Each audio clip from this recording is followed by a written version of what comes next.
Student, कैसे हैं आप सभी? आशा करती हूँ आप सभी बहुत खुश और बहुत अच्छे और बहुत हेल्दी होंगे। दौर थोड़ा ठीक नहीं है। हम चाहते थे कि आप हमसे हमारी लैब में रूबरू हों और हम आपको अपनी लैब दिखाएं। आपको विज्ञान में अगर इंटरेस्ट है और आगे आप टेक्नोलॉजी में कुछ पढ़ना चाहते हैं तो इसी सिलसिले में हम आपको अपनी लैब विजिट कराना चाहते हैं कि अगर आप विज्ञान की नॉलेज के साथ, विज्ञान की जानकारी के साथ इंजीनियरिंग करना चाहते हैं तो इंजीनियरिंग की जो परिभाषा होती है बच्चों, it is very simple. Engineering क्या है? शब्द बहुत बड़ा लगता है और ऐसा लगता है पता नहीं उसमें क्या पढ़ना पड़ता होगा। तो इस एज में हम ऐसा सोचते हैं, मैं भी जब आपकी एज की थी तो मैं भी ऐसा ही सोचती थी कि इंजीनियरिंग मतलब पता नहीं क्या पढ़ना पड़ेगा। तो बेटा इंजीनियरिंग जो है विज्ञान का या साइंस की नॉलेज के आधार पे मैन्युफैक्चर करना, डिज़ाइन करना, कंस्ट्रक्ट करना, किस लिए ये सब हम क्यों कर रहे हैं? मैन के लाइफ को, हमारी लाइफ को लग्जरियस बनाने के लिए, इजी बनाने के लिए। जैसे पहले हम सिलबट्टे में मसाला पीसते थे, अब हमारे पास मिक्सी आ गई है। वैसे बहुत सारे हमारे पास टेक्नोलॉजी आ चुकी है और आज भी इस टेक्नोलॉजी के कारण ही हम आपसे बिना मिले भी मिल पा रहे हैं। तो इस टेक्नोलॉजी को अगर आप पढ़ना चाहते हैं, अपने कैरियर का एक सब्जेक्ट बनाना चाहते हैं, अपना कैरियर इस टेक्नोलॉजी की फील्ड में, तो इंजीनियरिंग में बेटा अलग अलग ब्रांचेस होती हैं जिसमें आपका इंटरेस्ट है। जैसे मान लीजिए आपका इलेक्ट्रॉनिक्स के अप्लायंसेस में इंटरेस्ट होता है तो इलेक्ट्रॉनिक्स ब्रांच होती है। अगर आपको कोडिंग में इंटरेस्ट है, सॉफ्टवेयर में इंटरेस्ट है तो कंप्यूटर साइंस ब्रांच होती है। अगर आपको बिल्डिंग मटेरियल बनाने में इंटरेस्ट आता है तो आपके पास सिविल इंजीनियरिंग होती है। अगर आपको डिज़ाइनिंग में, बिल्डिंग को डिज़ाइन करने में इंटरेस्ट है तो आर्किटेक्ट ब्रांच होता है। तो ऐसे बहुत सारी ब्रांचेस इंजीनियरिंग की होती हैं। इंजीनियरिंग की ब्रांचेस में बेसिक फिजिक्स भी और बेसिक साइंस भी पढ़ाई जाती है। कौन सी फिजिक्स? जो आपको अप्लाई होने वाली है इंजीनियरिंग के लिए। तो आप 9th क्लास से ही पढ़ना शुरू कर देते हैं थोड़ी बहुत फिजिक्स, केमिस्ट्री, है ना, और मैथ्स बेसिक है ये। तो आज हम आपको जो रूबरू कराना चाहते हैं अपने फिजिक्स लैब, जो कि इंजीनियरिंग में एक सब्जेक्ट है आपका फर्स्ट ईयर का। आप विजिट कर रहे हैं LNCT engineering college Bhopal, Lakshmi Narayan college of technology. एक ग्रुप है बहुत बड़ा मध्य प्रदेश का, सबसे पहला प्राइवेट इंजीनियरिंग कॉलेज है और MP का नंबर 1 इंजीनियरिंग कॉलेज है बच्चों। और इसमें एक ही कैंपस में 3 इंजीनियरिंग कॉलेज रन करते हैं और उसमें से 3 लैब्स हैं हमारी अलग अलग, उसमें से एक लैब की विजिट मैं आपको कराने जा रही हूँ। सो आप प्लीज़ ध्यान से इसको देखिएगा और आप बहुत इंजॉय करेंगे। एक आध एक्सपेरिमेंट मैं आपको करके दिखाऊंगी। तो लेट्स सी, आप अंदर चलते हैं। हमारी लैब में बेटा सबसे इंटरेस्टिंग प्रैक्टिकल जो मैं आपको आज बताने वाली हूँ, दैट इज जो आपके काम का है, आप इसको पढ़ चुके हैं। आप सभी जानते हैं कि करंट क्या होती है। क्या होती है current? Rate of flow of charges. 2 types की करंट होती है, direct current and alternating current होती है ना। डायरेक्ट करंट का सोर्स क्या होता है? कहाँ से हमें डायरेक्ट करंट मिलती है? हमारी बैटरीज से। जो बैटरी लगाते हैं ना हम लोग, घड़ी में लगाते हैं, मोबाइल में जो बैटरीज होती है वो DC होती है, ठीक है। तो जो अल्टरनेटिंग करंट होती है, जो सप्लाई आती है पावर हाउस से हमारे घरों में, हम इस एक्सपेरिमेंट में, भैया इधर दिखाएंगे, हम इस एक्सपेरिमेंट में जो अल्टरनेटिंग करंट है उसकी फ्रीक्वेंसी निकालने वाले हैं। जो इंस्ट्रूमेंट है उसका नाम है इलेक्ट्रिकल वाइब्रेटर। तो ये इंस्ट्रूमेंट आपको दिख रहा है बेटा, ये इलेक्ट्रिकल वाइब्रेटर है। इसमें ये सोलोनाइड होता है। सोलोनाइड आप जानते हैं, ये हॉर्सो मैग्नेट होता है। ये सोलोनाइड के सीरीज में बल्ब और AC लगा होता है, मतलब अल्टरनेटिंग करंट जो पावर सप्लाई से आ रही है AC डायनामो से 220 वोल्ट और 50 हर्ट्ज की, ये AC सोर्स बल्ब और सोलोनाइड सीरीज में लगा होता है। बल्ब का यूज एज ए शंट या फ्यूज के समान होता है। जैसे ही हाई पावर सप्लाई आ जाएगा बल्ब फ्यूज हो जाएगा और आपका ये जो सोलोनाइड है ये बर्न होने से बच जाएगा। तो प्रोटेक्शन के लिए हम इसको यूज करते हैं, ठीक है। एक छोटा सा शंट भी यहाँ लगा सकते थे लेकिन बल्ब लगा के इसको बनाया गया है। सोलोनाइड में जैसे ही अल्टरनेटिव करंट फ्लो होगी ये किसके समान काम करेगा? एक टेम्परेरी मैग्नेट के समान। ये magnetise north and south pole इसमें बनेंगे। जब नॉर्थ बनेगा तो ये रॉड भी नॉर्थ हो जाएगी, तो साउथ वाला परमानेंट मैग्नेट इसको अट्रैक्ट करेगा एंड वाइस वर्सा। तो इस तरह से साउथ एंड नॉर्थ अट्रैक्ट करेंगे तो इस रॉड में क्या होंगे? वाइब्रेशन। देखिए इस रॉड में क्या होंगे? इस रॉड में इस तरह से, भैया स्विच ऑफ है वहाँ, ये रॉड में क्या होंगे? वाइब्रेशन। ये वाइब्रेशन इस थ्रेड के थ्रू जाएंगे और यहाँ से लौटेंगे और आपको यहाँ लूप बनती हुई दिखेगी। तो इस एक्सपेरिमेंट में इस लूप की लेंथ मेजर करके, इस थ्रेड में कितना आपने टेंशन दिया है इसको मेजर करके, कितना हमने टेंशन दिया है इसको मेजर करके ये देखिए, ये लूप्स दिखेंगी आपको इसमें, ये स्टेशनरी वेव प्रोड्यूस होती है। भैया आइएगा, भैया आइए, ये देखिए ये लूप दिख रही है, वाइब्रेट हो रही है और इस वाइब्रेशन को इस थ्रेड में देखा जा सकता है। ये वाइब्रेशन के कारण इसमें लूप्स बनेंगी। ये देखिए ये लूप्स बन रही हैं, ये वाइब्रेशन यहाँ जा रहे हैं, इससे टकरा के वापस लौट रहे हैं और ये लूप्स बन रहे हैं। तो फॉर्मूला होता है जिसमें loops number length of loop की ज़रूरत पड़ती है। 1/2L/√2/m से हम फ्रीक्वेंसी निकालते हैं। तो length of the loop, tension on the string, mass per unit length of the string, ये तमाम कुछ पैरामीटर्स को मेजर करके हम frequency of AC mains measure करते हैं। It's very interesting practical. अब मैं आपको दूसरा एक्सपेरिमेंट बताती हूँ, जिसमें ये जो एक्सपेरिमेंट है इसमें ये सोलर सेल है बच्चों। Solar cell is a PN junction diode. एक सेमीकंडक्टर सुना होगा आपने, मटेरियल होता है। कंडक्टर वो होते हैं जिसमें इलेक्ट्रिसिटी बहुत इजीली पास हो जाती है, फ्री इलेक्ट्रॉन्स इसमें होते हैं। इंसुलेटर वो होते हैं जिसमें इलेक्ट्रिसिटी पास नहीं हो सकती। इन बिटवीन कुछ मटेरियल की खोज की गई, साइंटिस्ट ने इन्वेंट की, दैट इज सेमीकंडक्टर। तो सेमीकंडक्टर P और N टाइप होते हैं, वो आगे की क्लासेस में आप पढ़ोगे। तो PN जंक्शन डायोड से ये सोलर सेल बनता है और सोलर सेल में जो सन की एनर्जी होती है उसको इलेक्ट्रिसिटी में कन्वर्ट किया जाता है। तो हम यहाँ सोलर सेल का प्रैक्टिकल कराते हैं कि सोलर सेल कैसे काम करता है, सोलर सेल कैसे बनता है, सोलर सेल का मैन्युफैक्चर क्या होता है। तो ये हम पूरा इसका VI कैरेक्टरिस्टिक या वोल्टेज और करंट का क्या रिलेशन होता है इसमें, इसकी पूरा ग्राफ प्लॉट कराते हैं और उसके कुछ पैरामीटर्स हैं वो मेजर कराते हैं। ठीक है, उसके प्रॉपर्टीज के कैरेक्टरिस्टिक के बारे में हम बात करते हैं। ये प्रैक्टिकल है PN junction diode. Solar cell भी एक PN जंक्शन डायोड होता है, लेकिन थोड़ी सी उसकी मैन्युफैक्चरिंग अलग होती है। ये सबसे पहला जो डायोड बना था वो PN जंक्शन डायोड होता है, तो सबसे पहले इसका भी हम कैरेक्टरिस्टिक करवाते हैं। ठीक है, फिर इसके बाद ये जो एक्सपेरिमेंट है ये आपसे ज़्यादा रिलेट नहीं करता है। ये हॉल इफेक्ट एक एक्सपेरिमेंट है, हॉल साइंटिस्ट ने इसको परफॉर्म किया था। बस आपके काम का यही जानने लायक अभी ये है कि ये इलेक्ट्रोमैग्नेट है। जैसे कि आप मैग्नेट जानते हैं, मैग्नेट की जो मैग्नेटिक फील्ड की इंटेंसिटी होती है वो कांस्टेंट होती है, मैग्नेटिक फील्ड की वैल्यू। यहाँ हम मैग्नेटिक फील्ड की वैल्यू को चेंज कर सकते हैं, इलेक्ट्रोमैग्नेट कहलाता है, हिंदी में विद्युत चुंबक कहते हैं जिसे। तो इलेक्ट्रिसिटी से कन्वर्ट करके ये कॉइलिंग रहती है, तो इसके बीच में इलेक्ट्रिक फ्लक्स जनरेट होता है, जिसकी वैल्यू को भी मेजर किया जाता है कि कितना इलेक्ट्रिक फ्लक्स यहाँ जनरेट होता है। This is very interesting. बहुत इसको जैसे ही ऑन करते हैं इसके बीच में जो फ्लक्स जनरेट होता है उसको कम और ज़्यादा भी कर सकते हैं। तो ये अभी आपके काम का नहीं है, आप इसके बारे में अभी कुछ नहीं पढ़े हैं। जब आप इंजीनियरिंग करेंगे तब अपन इसको आपको बताएंगे। चलिए अब नेक्स्ट, अब मैं आपको कुछ लाइट के प्रैक्टिकल बताऊंगी बेटा। आप 11th-12th में लाइट के बारे में पढ़ेंगे, अभी भी पढ़ते होंगे, लेकिन आगे चल के आप लाइट के पार्टिकल नेचर और वेव करेक्टर के बारे में डिटेल में पढ़ोगे। तो जब रिजॉल्विंग पावर भी आप पढ़ोगे, resolving power of the telescope, तो और भी लाइट से रिलेटेड प्रैक्टिकल, इंटरफेरेंस, डिफ्रैक्शन से रिलेटेड प्रैक्टिकल भी मैं आपको थोड़ा थोड़ा बता दूंगी। तो ये है टेलीस्कोप का रिजॉल्विंग पावर निकालने का एक्सपेरिमेंट।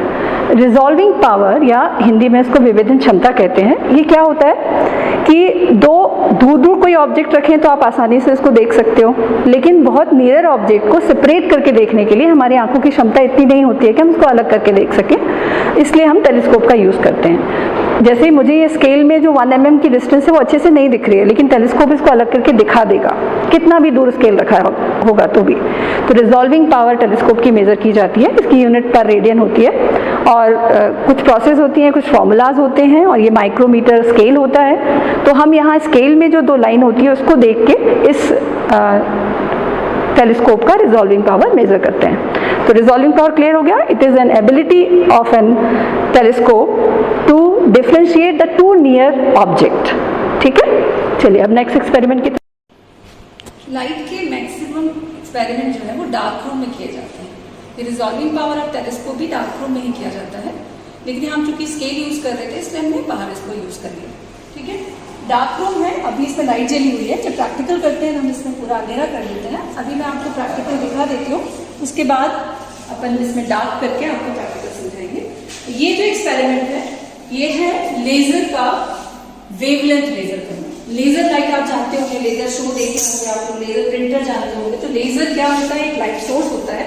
तो लेजर के बारे में हम लोग पढ़ाते हैं, और लेजर की वेवलेंथ निकालने के लिए ये एक डिवाइस है, जैसा प्रिज्म होता है वैसे ही ग्रेटिंग होती है। ग्रेटिंग में हम लाइट का डिफ्रैक्शन फिनोमेना देखते हैं बच्चों। कौन सा फिनोमेना? डिफ्रैक्शन।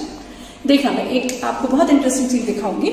अगर मैं इस लेजर टॉर्च को ऐसे जला के वॉल पे लगाती हूँ तो देखो एक स्पॉट दिख रहा है ना। अगर मैं सेम को इस ग्रेटिंग के थ्रू पास कराती हूँ, देखिए क्या हुआ। अब आपको एक स्पॉट के बदले 3 स्पॉट दिख रहे हैं, और पास लाऊंगी तो एक स्पॉट और दिखेगा। ये स्पॉट क्या है? ये लाइट ने अपना पाथ चेंज किया और एक पैटर्न बनाया जिसको डिफ्रैक्शन पैटर्न का नाम देते हैं। सबसे सेंटर की इंटेंसिटी, सबसे सेंटर वाले स्पॉट की इंटेंसिटी सबसे ज्यादा है, और जैसे जैसे दूर जा रहे हैं, ध्यान से देखो, इंटेंसिटी कम होती जा रही है। तो आप पूछोगे मैडम इससे क्या होता है? इससे ये होता है कि हम इस एक्सपेरिमेंट से, इस ग्रेटिंग का यूज करके ये इस लेजर बीम की वेवलेंथ निकालते हैं। वेवलेंथ आप लोग जानते हो ना, एक कंप्लीट ऑसिलेशन में जो लाइट डिस्टेंस ट्रेवल करती है वो वेवलेंथ कहलाती है। तो इस लेजर लाइट की वेवलेंथ मेजर की जा सकती है यूजिंग सम फॉर्मूलाज। ठीक है, तो अभी वो फॉर्मूला आपको समझ में नहीं आएगा बेटा। जैसे, और ये ग्रेटिंग आपको मैं बता देती हूँ क्या होती है। एक सिंपल ग्लास प्लेट होती है। आप इमेजिन करोगे, इसमें देखो लिखा हुआ है 500 लाइन इन 1 mm, मतलब इसमें 1 mm में 500 लाइंस खींची हुई है, ड्रॉ की गई है। ठीक है, साइंटिस्ट फ्रॉनहोफर ने ड्रॉ की थी। इतनी ज्यादा लाइन ड्रॉ करने का कारण ये था कि लाइट को जब पाथ ऐसा मिलेगा कि जो उसकी वेवलेंथ की रेंज का हो, तो लाइट अपने पाथ से मुड़ जाती है। ये आप लोगों ने अनुभव किया होगा कि जब अब एक कमरे में हम जो बोलते हैं तो दूसरे कमरे में हम कहीं भी बैठे रहे आवाज पहुंच जाती है, लेकिन एक कमरे में अगर लाइट जल रही होती है तो अगर आप दूसरे कमरे में किसी कॉर्नर में बैठे हैं तो वहां अंधेरा होता है, लाइट बेंड नहीं हो पाती।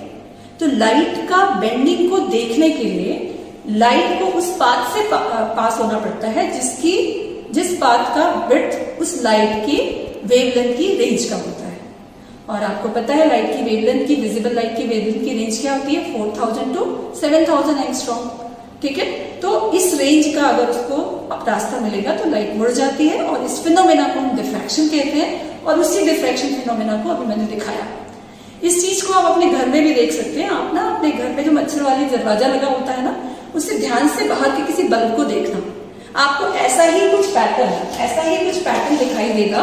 लेकिन जो ये पैटर्न जो दूर दूर दिख रहा है वो बहुत पास पास दिखेगा, तो उससे आप ना ये मेजरमेंट नहीं ले पाओगे, बहुत नजदीक दिखेगा। आप कोशिश करके देखना, वो भी डिफ्रैक्शन होता है, लाइट का बेंडिंग होता है। ठीक है, आपने पढ़ा था लाइट सीधी चलती है, लाइट में रेक्टिलिनियर प्रॉपर्टी होती है, लेकिन लाइट मुड़ भी जाती है, बेंड भी होती है जब लाइट का जो पाथ है उसकी वेवलेंथ की रेंज का होता है। इस प्रैक्टिकल में ये सोर्स जो है, ये बल्ब जो जल रहा है, ये मरकरी है। इस मरकरी में 7 कलर का कॉम्बिनेशन होता है, वाइट कलर। यहाँ हम उस प्रैक्टिकल में हमने लेजर का वेवलेंथ निकाला था, इस प्रैक्टिकल में हम व्हाइट लाइट के डिफरेंट कलर का वेवलेंथ निकालते हैं। अगेन ग्रेटिंग का यूज करते हैं, नंबर ऑफ लाइन बस इसमें बदल जाती है, और इस ग्रेटिंग के ऊपर जैसी लाइट पड़ती है आपको सेंटर व्हाइट स्पॉट दिखता है, स्लिट दिखती है, और राइट एंड लेफ्ट जाते हैं तो 7 कलर्स दिखते हैं। तो उस कलर्स का एंगल मेजर करके हम इस व्हाइट लाइट के 7 कलर्स का वेवलेंथ निकालते हैं।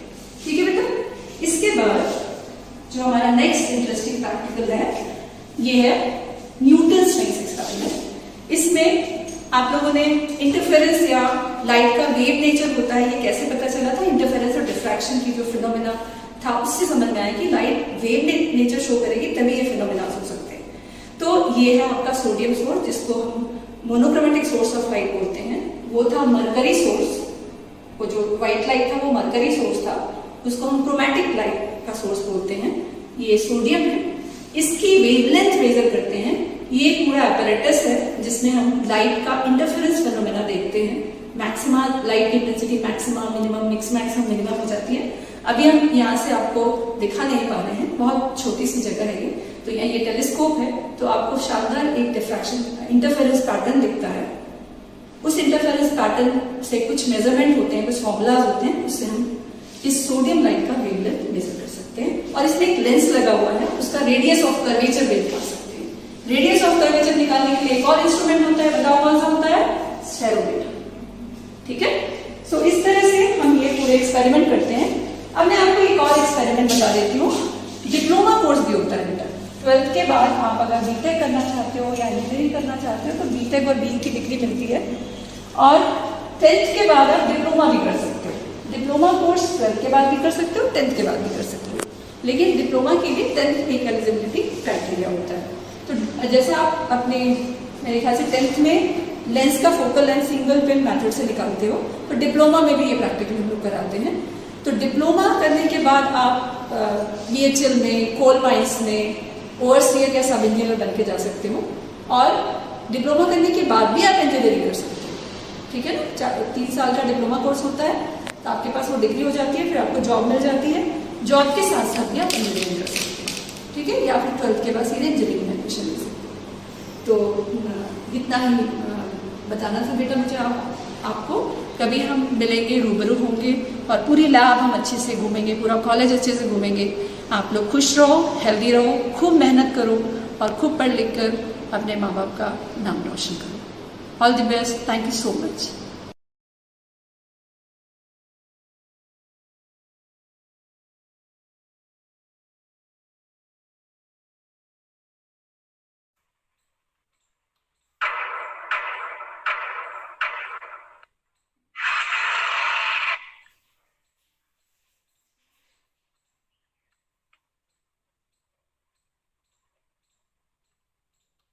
Thank you, student, listening patientfully. आपके कुछ प्रश्न होंगे तो हम उसको बाद में लेंगे। नाउ अब मैं प्रोग्राम की अगली कड़ी में कम्युनिकेशन स्किल के HOD को बुलाना चाहूंगी। बच्चों, कम्युनिकेशन अर्थात एक तरीका अपनी बात को कहने का जिसे दूसरे समझ सके, एंड ड्यूरिंग कन्वर्सेशन एक दूसरे का सम्मान कर सके। कैसे हम विचारों को समझाने और स्पष्ट करने के लिए अपनी ज्ञान, अपनी जानकारी और स्किल का यूज करें, ये हमें कम्युनिकेशन स्किल के टीचर से बढ़िया कोई नहीं बता सकता। इसी कड़ी में I request to doctor Renu Srivastava madam, HOD department of humanity, LNCT Bhopal, to interact with student. Doctor Renu Srivastava ma'am.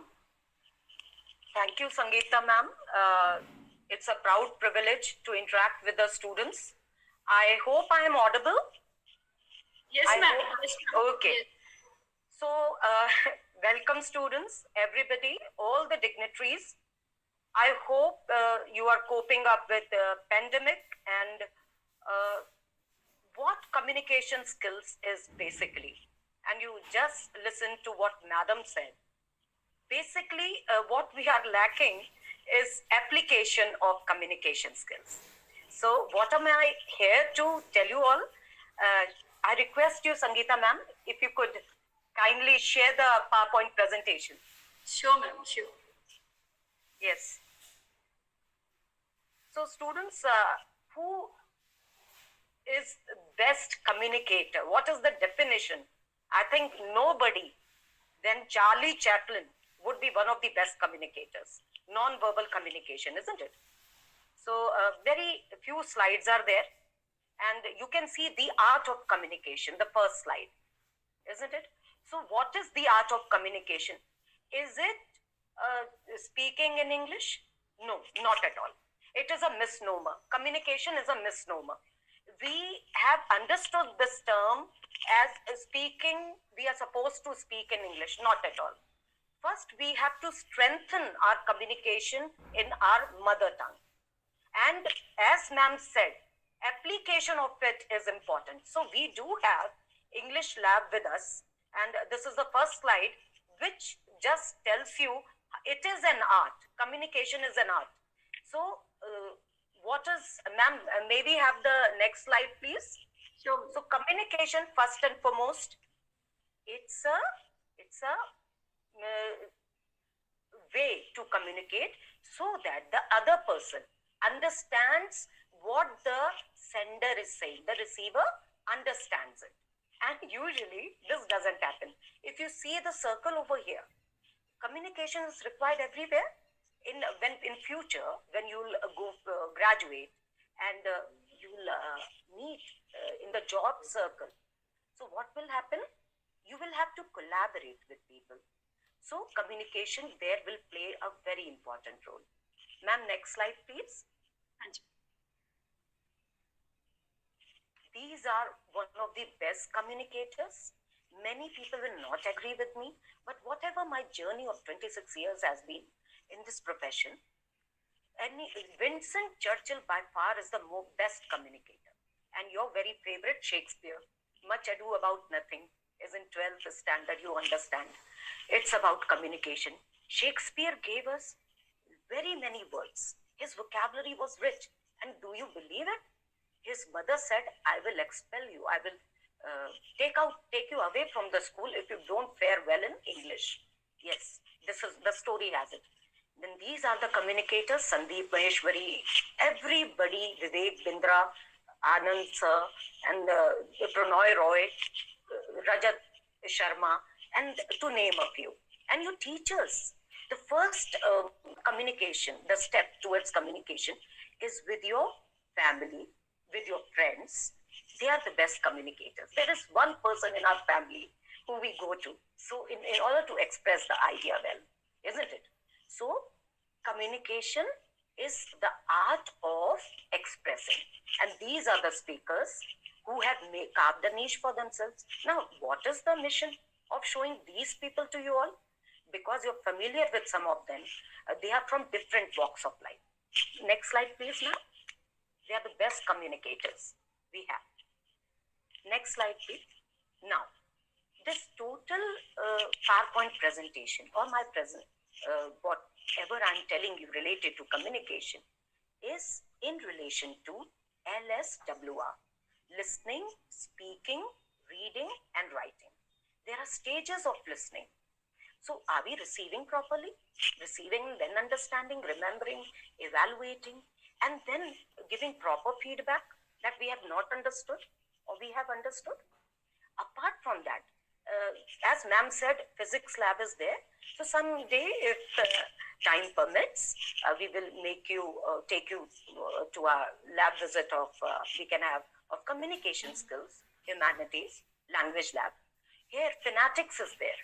So if you listen well, that is the first step. That is a guarantee to success. Now, phonetics, maybe in some schools it is taught at the elementary level. So we are always thinking about the presentation, pronunciation, where we are going wrong. Dies becomes days, epitome becomes epitome. So all these things, you will listen and then you will find out for yourself how to differentiate between, but if there are alphabet in English, then there are pronunciation has a different language altogether. So there are phonemes. 44 sound symbols are there. So and the next one is, yes, next slide, ma'am. Reading skill. Now, why I have kept reading first before the other skills? Listening was first, reading. How much we are reading? Just see, 9% over here you must be finding. The speaking, there is some problem there, but listening is 45%, speaking is 30%, reading is somewhere you will see here 14%, 9% is what writing. So for reading, if you're talking about what you study here, from the very beginning you have been doing reading comprehension. So reading makes you ready. Francis Bacon said, father of English essayists, that reading makes a ready man. You have learned so many lessons, gone through that. Julius Caesar, everything, isn't it? Woods are lovely,